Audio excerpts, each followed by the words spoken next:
Chapitre 12. L'histoire vraie de la croix.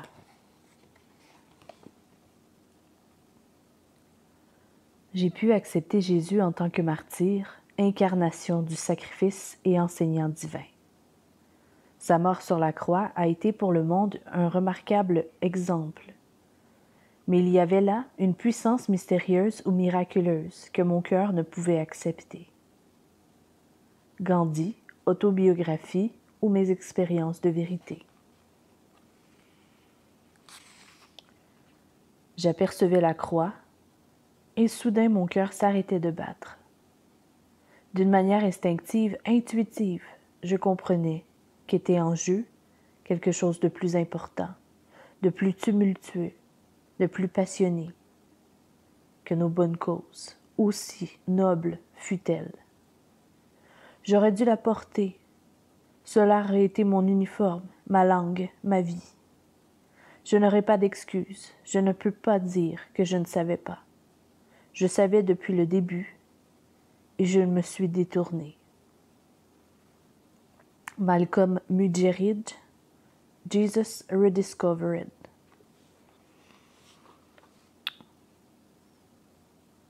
Le principal symbole du christianisme a toujours été la croix. La mort de Jésus pour nos péchés est au cœur de l'Évangile, de la bonne nouvelle. Cependant, ce que l'Église chrétienne considère comme une bonne nouvelle, le reste de notre société le voit de plus en plus comme une mauvaise nouvelle.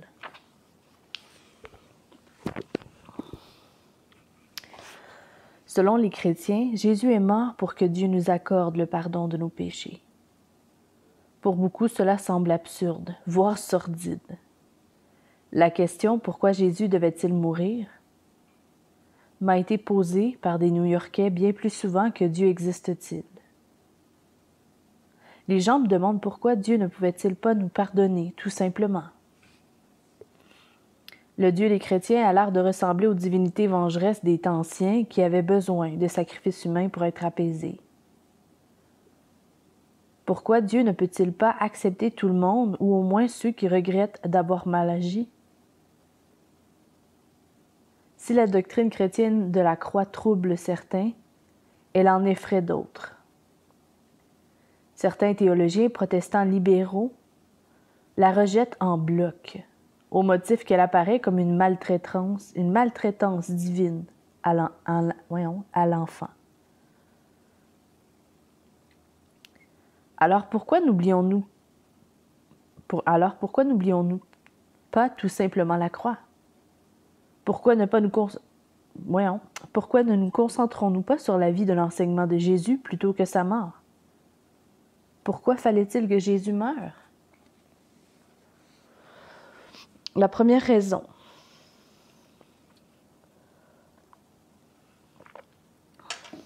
Le véritable pardon est une souffrance qui coûte cher. Prenons pour commencer un exemple purement économique. Imaginez que quelqu'un emprunte votre voiture et qu'en reculant dans votre allée, il percute la grille, l'arrachant de ses gonds avec une partie du mur. Votre assurance habitation ne couvre pas les dommages causés à la grille et au mur du jardin. Que pouvez-vous faire? Deux options principales s'offrent à vous. La première est d'exiger qu'il paie les réparations. La seconde est de refuser de le laisser débourser le moindre centime. Entre les deux, d'autres solutions impliquant un partage des frais existent. Notez que pour chaque option, le coût du dommage doit être assumé par quelqu'un. Soit vous assurez le règlement, soit le conducteur s'en charge. En tout cas, la dette ne s'évapore pas. Le pardon dans cette illustration consiste à assumer vous-même le coût de la faute de l'autre. La plupart des torts que nous subissons ne peuvent pas être évalués en termes purement économiques. Quelqu'un peut vous avoir privé d'une partie de votre bonheur, de votre réputation, de votre chance, de votre liberté.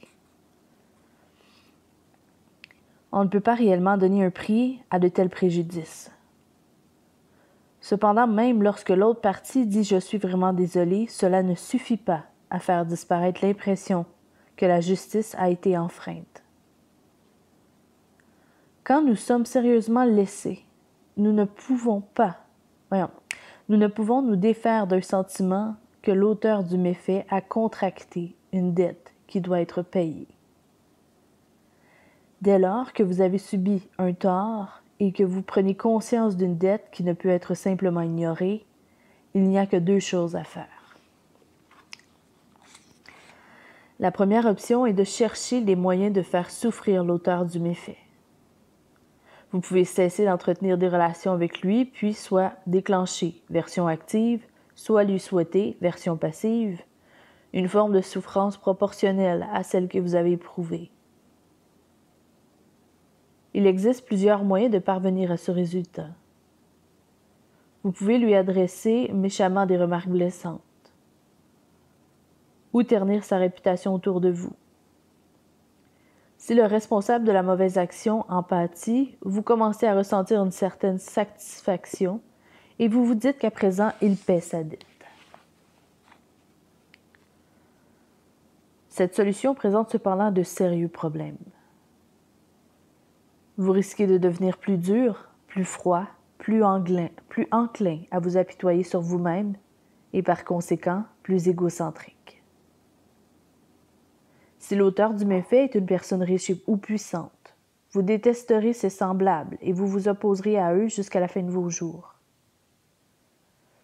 S'il s'agit d'une personne du sexe opposé ou d'une autre origine ethnique, vous pouvez devenir à tout jamais cynique et partial à l'égard de toute une catégorie de personnes.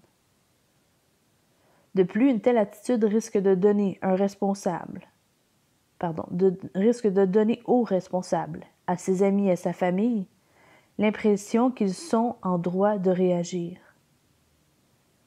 Le cycle des représailles peut se poursuivre pendant des années. Vous avez subi un tort, c'est vrai, mais lorsque vous essayez d'obtenir un dédommagement en vous vengeant, le mal ne disparaît pas. Il s'étend au contraire et le plus tragique est qu'il se diffuse en vous. Il existe une autre solution. Vous pouvez pardonner. Pardonner signifie refuser de faire payer le responsable. Cependant, vous retenir de vous en prendre à quelqu'un d'autre, à quelqu'un lorsque vous êtes... Cependant, vous retenir de vous en prendre à quelqu'un lorsque tout votre être, le désir, vous met au supplice. C'est une forme de souffrance. Non seulement vous souffrez à cause de l'atteinte portée à l'origine de votre bonheur, à votre réputation ou aux occasions qui se présentent à vous, mais en plus, vous renoncez à la consolation que vous auriez ressentie en infligeant les mêmes souffrances à l'auteur du préjudice. Vous épongez entièrement la dette au lieu de laisser l'autre l'assumer. C'est extrêmement douloureux. Nombreux sont ceux qui verraient là une sorte de mort. Ils auraient raison, mais cette mort conduit à la résurrection et non à une existence de mort-vivant remplie d'amertume et de cynisme. En tant que pasteur, j'ai encouragé de nombreuses personnes à pardonner et j'ai découvert que si elles suivaient ce conseil, si elles refusaient, de se venger en acte ou même en imagination, la colère les quittait progressivement. Privé de combustible, le ressentiment brûlait avec de moins en moins d'ardeur. Dans le livre « Si Dieu écoutait », lettre à Malcolm sur la prière, C.S. Lewis écrit « La semaine dernière, tandis que je priais, j'ai subitement découvert, du moins, j'en ai eu l'impression, que j'avais réellement pardonné à quelqu'un après avoir essayé en vain de le faire pendant 30 ans. J'avais pourtant prié de toutes mes forces. Je me souviens d'une jeune fille de 16 ans que je conseillais à propos de la colère qu'elle ressentait envers son père. Notre conversation n'a mené à rien jusqu'à ce que je lui dise « Tant que tu détesteras ton père, tu resteras vaincu par lui. Tu seras enfermé dans ta colère jusqu'à ce que tu lui pardonnes de tout ton cœur et que tu commences à l'aimer. » À l'instant où elle a compris cela, quelque chose en elle s'est détendu. Elle a supporté la souffrance d'un coûteux pardon qui au départ semble toujours bien pire que l'amertume. Et elle est ensuite parvenue à la liberté. Le pardon doit être accordé avant d'être ressenti, mais il finit par se manifester. Amen. Il conduit à une paix nouvelle et à une résurrection. C'est le seul moyen d'enrayer la propagation du mal. Quand j'incite les personnes blessées à pardonner, elles me demandent souvent à propos des coupables. Ne doivent-ils pas être tenus pour responsables? Je réponds en général si. Seulement si vous leur pardonnez. Les bonnes raisons de vouloir affronter les autres des méfaits sont nombreuses. Ils ont causé des dégâts et comme dans l'exemple cité plus haut de la grille arrachée, la réparation a un coût. Nous devons mettre les coupables face à leurs actes pour qu'ils prennent conscience de leur véritable caractère, pour qu'ils entreprennent de rectifier les relations qu'ils ont avec les autres, ou au moins pour les empêcher de continuer à mal agir et pour protéger les autres à l'avenir. Vous remarquez que toutes ces raisons sont fondées sur l'amour. La meilleure façon de les aimer est d'aimer leurs autres victimes potentielles et de les confronter à la réalité, dans l'espoir qu'ils se repentent, changent d'attitude et redressent la situation. Le désir de vengeance est quant à lui généré non par la bonne volonté, mais par la rancune. Vous pouvez dire « je veux juste que le coupable soit reconnu comme responsable », alors que vous êtes en réalité motivé par le désir de le voir souffrir. Si vous le confrontez à son acte, non pour son bien ou celui de la société, mais pour votre propre intérêt, dans un esprit de revanche, les chances de le voir se repentir sont quasi nulles. En pareil cas, vous iriez trop loin, en cherchant non la justice mais la vengeance, non la transformation de la personne mais sa souffrance. Vos exigences seront excessives et votre attitude abusive. Le responsable estimera, à juste titre, que la confrontation vise simplement à provoquer une douleur. Un cycle de représailles démarrera. Pour que votre confrontation avec l'auteur du méfait se fasse avec modération, sagesse et bienveillance, vous devez absolument, au préalable, lui avoir pardonné intérieurement. Il faut que le besoin de le regarder souffrir ait disparu pour que vous ayez une chance que cela aboutisse à un changement, à une réconciliation et à une guérison. Vous devez vous soumettre à la coûteuse souffrance et à la mort qu'entraîne le pardon pour que la résurrection puisse avoir lieu. Nul n'a mieux incarné le pardon accordé au prix fort que Dieu. Nul n'a mieux incarné le pardon accordé au prix fort de Dietrich Bonhoeffer, dont j'ai raconté l'histoire au chapitre 4. Après son retour en Allemagne pour s'opposer à Hitler, Bonhoeffer a écrit en 1937, dans le livre D'en vivre en disciple, le prix de la grâce, que le véritable pardon est toujours une forme de souffrance. Citation. « Le fardeau de mon frère qu'il me faut porter, ce n'est pas seulement un sort extérieur, sa manière d'être et ses dons, mais c'est au sens propre, son péché. Et je ne puis le porter autrement qu'en lui pardonnant dans la force de la croix du Christ, dont je suis devenu participant. Le pardon des péchés et la souffrance du Christ, commandé aux disciples. Il est imposé à tous les chrétiens. » En avril 1943, Bonhoeffer a été arrêté et incarcéré. Il a été envoyé par la suite dans le camp de concentration de Flossenbürg, où il a été exécuté juste avant la fin de la Seconde Guerre mondiale. Bonhoeffer a-t-il mis en pratique ces paroles dans sa vie? Oui, son pardon a bien été une souffrance coûteuse, car il a effectivement affronté la méchanceté et le mal qui l'environnaient. Son pardon n'était pas ce qu'il a appelé d'en vivre en disciple, une grâce à bon marché. Il n'a ni ignoré ni excusé le péché. Il a résisté en le regardant en face, même si cela devait tout lui coûter. Si son pardon s'est révélé onéreux, c'est aussi parce qu'il a refusé la haine.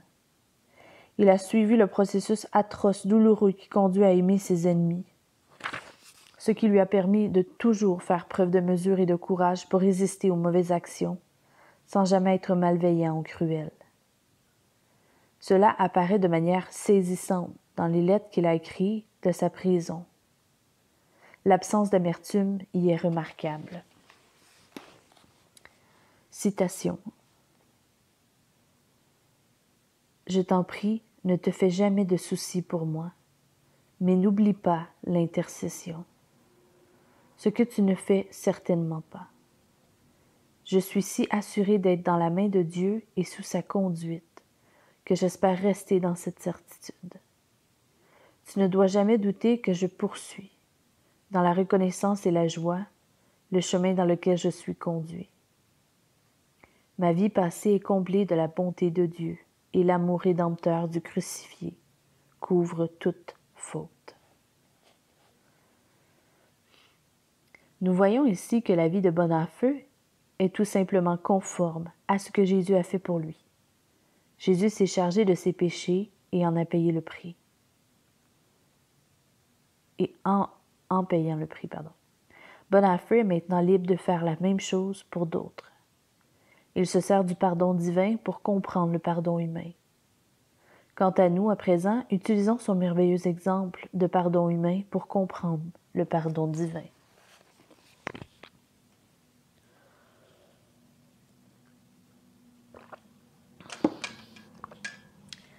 Le pardon de Dieu. Pourquoi Jésus devait-il mourir? Dieu ne pouvait-il pas nous pardonner tout simplement? Ces questions, beaucoup les posent. Mais nous venons de voir que lorsque le tort est important, personne ne pardonne tout simplement. Pardonner signifie assumer le coup au lieu de le mettre à charge du coupable. Votre amour manifesté ainsi pourrait le renouveler et le changer. Pardonner signifie éponger soi-même la dette du péché. Celui qui pardonne une grande faute passe par la mort, les clous, le sang, la sueur et les larmes, pour parvenir à la résurrection. Dieu a décidé de nous pardonner au lieu de nous punir pour toutes nos transgressions à son égard, et les uns envers les autres. Devrions-nous alors être surpris qu'il soit allé à la croix en la personne de Jésus-Christ et y soit mort? Comme l'a dit Bonhoeffer, quiconque pardonne à son prochain se charge des péchés de celui-ci. Sur la croix, Dieu fait de manière visible et cosmique ce que chaque être humain doit faire pour pardonner à l'autre. À un niveau infiniment moins élevé cependant. Je dirais bien sûr que le pardon humain fonctionne de cette façon, parce que nous reflétons inévitablement l'image de notre Créateur. C'est pourquoi si nous sentons que le seul moyen de vaincre le mal est de supporter la souffrance du pardon, nous ne devrions pas être étonnés que cela soit encore plus vrai pour Dieu, dont la volonté légitime d'éradiquer le mal et l'ardent désir de pardonner sont infiniment plus forts que les nôtres. Il est essentiel à ce stade de se souvenir que la foi chrétienne a toujours considéré que Jésus est Dieu. Dieu n'a donc infligé de souffrance à personne. Il y a au contraire pris sur lui à la croix la douleur, la violence et le mal du monde. C'est pourquoi le Dieu de la Bible est différent des divinités primitives qui réclamaient le sang des humains pour apaiser leur fureur. C'est un Dieu devenu homme qui offre sa propre vie afin que la justice morale triomphe et qu'il accorde son amour miséricordieux, afin de pouvoir détruire un jour le mal tout entier sans nous anéantir.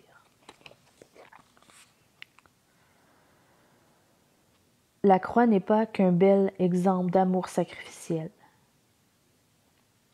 Donner sa vie inutilement n'a rien d'admirable, c'est mal. La mort de Jésus ne pouvait être un bon exemple que si elle était plus qu'un exemple, que si elle était absolument nécessaire pour nous sauver. Et tel était le cas. Pourquoi Jésus devait-il mourir pour nous pardonner? Il existait une dette et elle devait être réglée, et Dieu l'a payée lui-même. Il existait une amende et il fallait que quelqu'un la quitte. Dieu s'en est chargé. Le pardon est toujours une forme de souffrance qui a un prix. Nous avons vu comment le pardon humain et son coût nous aident à comprendre le pardon divin. Cependant, c'est le pardon divin qui constitue la base et la ressource suprême du pardon humain. Bonhoeffer l'a maintes fois attesté en proclamant que le pardon reçu de Jésus à la croix lui accordait une telle sécurité dans l'amour de Dieu qu'il pouvait vivre au service des autres dans un esprit de sacrifice. La deuxième raison, le véritable amour est un échange personnel. Au milieu des années 90, au cours d'une conférence théologique organisée par une dénomination protestante, un orateur a déclaré « Je ne pense pas que nous ayons le moindre du monde besoin d'une théorie de l'expiation. Je ne pense pas que nous ayons besoin de gens pendus à des croix, de sang qui coule et de trucs bizarres. Pourquoi ne nous concentrons-nous pas simplement sur le fait que Dieu est un Dieu d'amour? La réponse est que si vous enlevez la croix, il n'y a plus de Dieu d'amour. Dans le monde des relations humaines, il est impossible d'aimer des gens qui ont un problème ou des besoins sans partager, d'une certaine façon, leur détresse, voire prendre leur place. Tout amour qui transforme notre vie implique ce genre d'échange.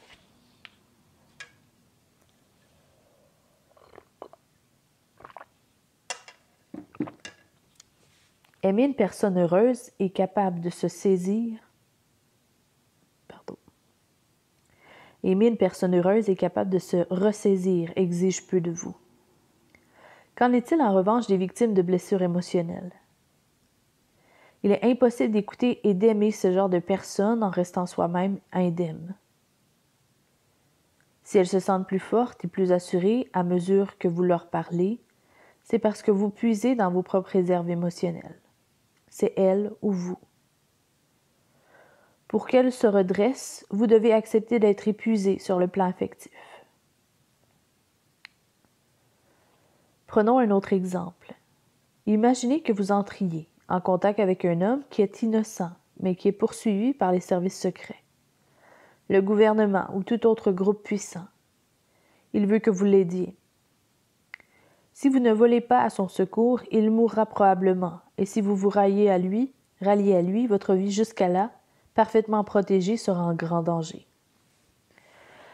C'est le genre d'intrigue où l'on retrouve dans un bon nombre de films d'action. Là encore, c'est lui ou vous. Votre implication augmentera sa sécurité à condition uniquement que vous soyez prêt à partager son insécurité et sa vulnérabilité. Pensez à l'éducation des enfants. Ils viennent au monde en étant en totale dépendance. Ils ne peuvent parvenir à l'autonomie que si leurs parents renoncent pendant plusieurs années à une bonne partie de leur propre indépendance et de leur liberté. Si vous ne permettez pas à vos enfants d'entraver votre liberté sur le plan du travail comme des loisirs, et si vous n'allez vers eux que lorsque cela vous dérange pas, ils ne grandiront que physiquement. De différentes façons, ils demeureront en état de manque affectif. Ils seront anxieux et excessivement dépendants. Le choix est simple. Vous pouvez sacrifier soit votre liberté, soit la leur. C'est eux ou vous. Pour bien aimer vos enfants, vous devez décroître afin qu'ils croissent. Vous devez accepter de partager leur dépendance de manière à ce qu'ils finissent par connaître votre liberté et votre indépendance. Tout amour qui a le pouvoir de transformer la vie d'individus ayant des besoins immenses constitue un sacrifice de substitution. Si vous avez créé un lien personnel avec ce type de personnes, elles vous transmettent leurs faiblesses tandis que vous leur transmettez votre force. Dans la croix de Jésus-Christ, John Stott écrit que la substitution est au centre du message chrétien. Citation. Dans son essence, le péché caractérise l'homme qui se substitue à Dieu, tandis que le salut s'opère quand Dieu se substitue à l'homme. L'homme se met à la place qui revient à Dieu seul. Dieu prend la place qui revient à l'homme seul. Si cela est vrai, comment Dieu peut-il être un Dieu d'amour sans s'impliquer personnellement, en subissant la même violence, la même oppression, le même chagrin, la même faiblesse et la même douleur que nous? La réponse à cette question est double. Premièrement, Dieu ne le peut pas. Et deuxièmement, il n'y a qu'une seule grande religion au monde qui affirme que Dieu s'implique de cette manière.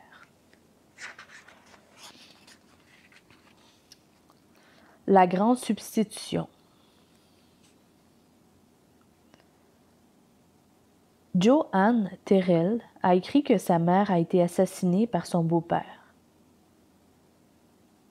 J'ai dû trouver un lien entre l'histoire de ma mère, mon histoire et celle de Jésus, a-t-elle expliqué. Elle a découvert ce lien en comprenant la croix, c'est-à-dire en comprenant que Jésus avait souffert non seulement pour nous, mais également avec nous. Il savait ce que signifiait littéralement recevoir des coups, refuser de se laisser intimider par les hommes au pouvoir et en payer le prix de sa vie. Il a volontairement pris place aux côtés de ceux qui n'avaient pas voix au chapitre et qui supportaient l'injustice. Ainsi que l'a écrit John Stott, « S'il n'y avait pas eu la croix, jamais je n'aurais pu croire en Dieu. » Dans notre monde de souffrance, comment pourrait-on adorer un Dieu qui en aurait été exempt? C'est pourquoi la croix correctement comprise ne saurait être utilisée pour encourager les opprimés à accepter la violence. Quand Jésus a souffert pour nous, il faisait honneur à la justice. Quand Jésus a souffert pour nous, il s'est identifié aux opprimés du monde, pas à leurs oppresseurs. Tout amour qui change une vie entraîne un échange. Un renversement des rôles. Mais ici, il s'agit de la grande substitution. Dieu, qui détient le pouvoir ultime, échange sa place avec les exclus, les pauvres et les opprimés. Les prophètes ont toujours chanté des cantiques où Dieu était présent, comme celui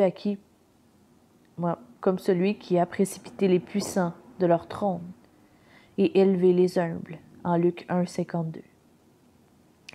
Mais il n'aurait jamais pu imaginer que Dieu lui-même descendait de son trône de gloire pour souffrir avec les opprimés, afin que ceux-ci puissent être relevés et élevés.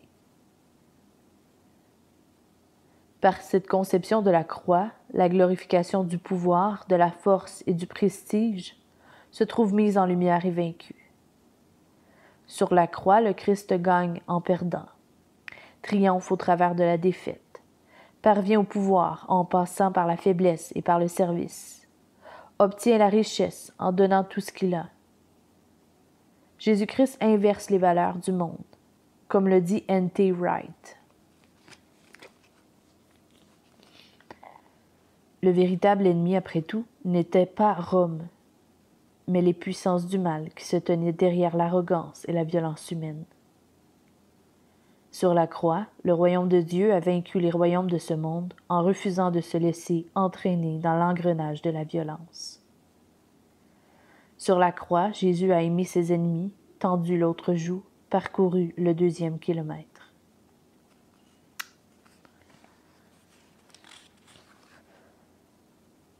Ce modèle inversé est tellement en contradiction avec la pensée et les pratiques du monde qu'il crée un royaume alternatif, une autre réalité, une contre-culture pour ceux qui ont été transformés par lui. Dans ce paisible royaume, les valeurs du monde en matière de pouvoir, de reconnaissance, de statut et de richesse sont inversées. Dans cette nouvelle contre-culture, les chrétiens voient l'argent comme un bien à distribuer. Ils considèrent que le pouvoir doit être strictement réservé au service. La supériorité raciale ou sociale, l'accumulation aux dépens d'autrui des richesses et du pouvoir, la soif de la popularité et de reconnaissance, tous ces signes normaux de la vie humaine sont à l'opposé de l'état d'esprit de ceux qui ont compris la croix et en font l'expérience. Et en ont fait l'expérience, pardon.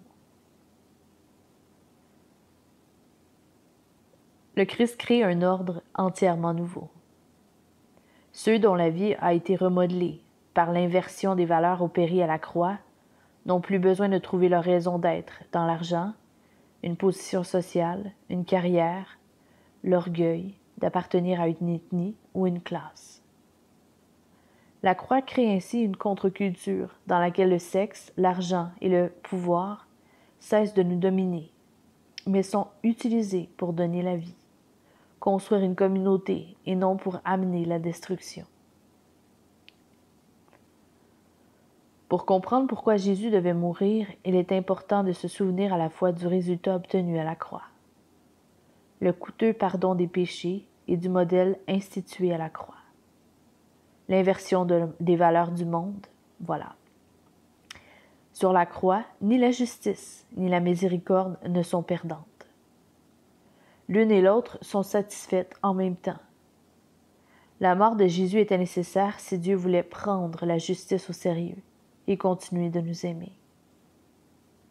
Ce même souci d'amour et de justice devrait caractériser toutes nos relations. Nous ne devons jamais accepter l'injustice. Jésus s'est identifié aux opprimés. Nous ne devons pas pour autant essayer de combattre le mal par le mal. Jésus a pardonné à ses ennemis et il est mort pour eux. Pourquoi Jésus devrait-il mourir? Devait-il mourir? Il a lui-même posé la question. Dans le jardin de Gethsémani, il a demandé s'il existait un autre moyen. Il n'y en avait pas. Il n'y en a pas. Sur la croix, souffrant le martyr, il a, dans un cri, posé cette question. Pourquoi? Pourquoi m'as-tu abandonné? Pourquoi était-ce absolument nécessaire? La Bible répond pour nous. L'histoire de la croix.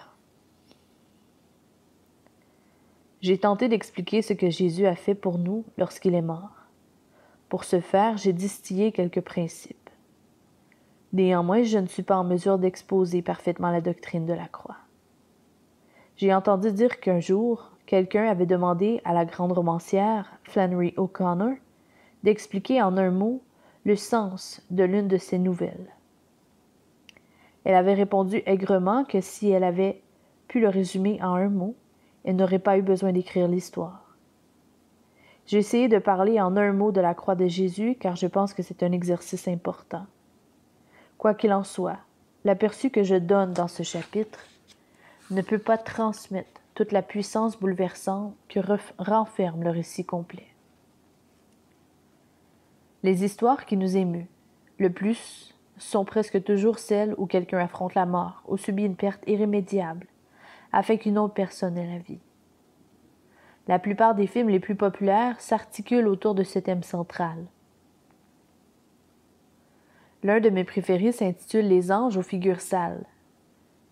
James Cagney y joue Rocky Sullivan, un célèbre criminel devenu l'idole de tous les jeunes délinquants de sa ville. Il est condamné à la chaise électrique.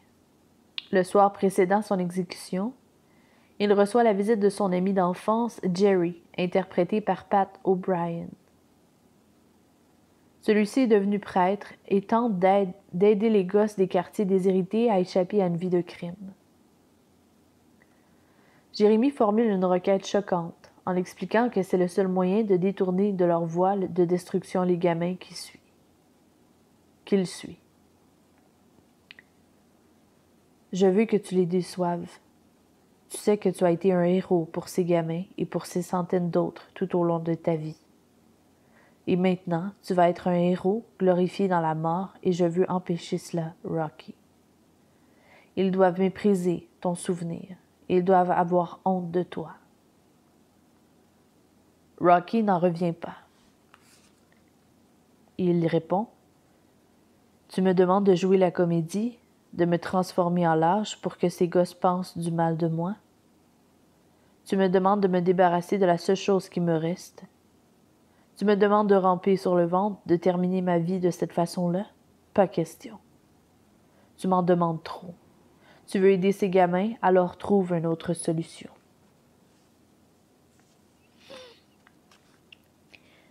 Jerry implore Rocky d'accepter le sacrifice de substitution, une invention du rôle. « Si tu t'accroches à ta dignité, lui dit-il, ils mourront dans la honte. Si tu meurs dans la honte, si tu renonces à ta gloire, la vie de ces garçons peut être sauvée. C'est le seul moyen de libérer ces jeunes du culte de leur héros. » Rocky refuse. Mais le lendemain matin, il se dirige vers la salle d'exécution.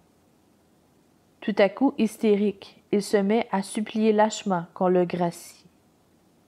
Il meurt humilié en accomplissant le sacrifice ultime. Les spectateurs sont toujours stupéfaits. Je le sais, car à chaque fois que je regarde ce film, je suis secouée et ça me donne envie de vivre ma vie différemment. Voilà comme une histoire peut influencer une vie. Un autre exemple remarquable de ce genre de récit est le conte des deux villes de Charles Dickens. Charles Darnay et Sidney Carton se ressemblent beaucoup et sont tous deux amoureux de la même femme, Lucie Manette. Lucie choisit Charles, qu'elle épouse et avec qui elle a un enfant. L'histoire se déroule pendant la Révolution française. Charles, qui est un aristocrate français, est arrêté, jeté en prison et condamné à la guillotine. À la fin du roman, Sidney, qui est anglais, rend visite à Charles la veille de son exécution. Il lui propose d'échanger leur place. Charles les refuse, mais Sidney le drogue et le fait emmener secrètement dans un carrosse qui attendait dehors. Il prend alors la place de Charles. Ce dernier et sa famille s'échappent et gagnent l'Angleterre. Ce soir-là, dans la prison, une jeune couturière, également condamnée à mort, va voir Sidney et entame la conversation en pensant qu'elle s'adresse à Charles Darnay. Quand elle comprend qu'elle s'est trompée, elle écarquille les yeux et lui demande « Allez-vous mourir pour lui ?» Sidney répond ainsi que pour sa femme et son fils « Oui, mais chut !» La couturière avoue ensuite qu'elle a terriblement peur et ce n'est pas sûr de pouvoir affronter la mort. Et elle n'est pas sûre de pouvoir affronter la mort. Elle demande au courageux étranger de lui tenir la main jusqu'à la fin. Quand l'heure arrive, ils partent à l'échafaud, main dans la main. Tant qu'elle pose les yeux sur Sidney, la jeune couturière se sent capable, et même réconfortée, remplie d'espoir. Dans cette histoire, la jeune fille est écrasée par le poids de l'épreuve. Ses forces l'abandonnaient. Ensuite, elle a été gagnée par l'émerveillement qu'a fait naître le sacrifice de substitution de Sidney. Elle y a puisé le courage d'affronter le supplice final. C'est émouvant. Oui, mais l'Évangile fait encore mieux. J'ai toujours trouvé ces histoires de sacrifice très touchantes. J'en sors à chaque fois avec la résolution de vivre d'une manière plus courageuse et moins égoïste. Pourtant, je ne suis jamais allée au bout de ces bonnes intentions. Ces récits m'ont ému et ont éveillé ma conscience, sans toutefois changer les habitudes inscrites dans mon cœur. J'ai continué à être poussée par le besoin de prouver aux autres qui j'étais, à recevoir leur approbation et leur applaudissement, à vérifier ce que les gens pensaient de moi. Tant que cette peur et ce besoin exerçaient un tel pouvoir sur moi, mon intention de changer ne pouvait pas aller bien loin. L'Évangile, lui, n'est pas une fiction émouvante à propos d'une tierce personne. C'est une histoire vraie à propos de nous. Nous en faisons effectivement partie. Nous sommes ces délinquants juvéniles et pour nous sauver, Jésus a renoncé à quelque chose d'infiniment plus grand que la célébrité. Jésus est même venu jusqu'à nous, dans notre prison, et malgré notre réticence à être sauvé, il a pris notre place. La couturière a été émue par un sacrifice qui ne la concernait même pas. À combien plus forte raison sommes-nous en droit d'être transportés par la découverte que Jésus s'est donné lui-même pour nous, puni à notre place. En regardant ces histoires de l'extérieur, j'ai été ému, mais lorsque j'ai compris que je faisais partie de l'histoire de Jésus et que lui faisait partie de la mienne, cela m'a transformé. La crainte et l'orgueil qui tenaient mon cœur captif ont été chassés. Le fait que Jésus ait dû mourir pour moi m'a rendu humble. Le fait que Jésus ait été heureux de mourir pour moi m'a délivré de la peur. Fin du chapitre 12.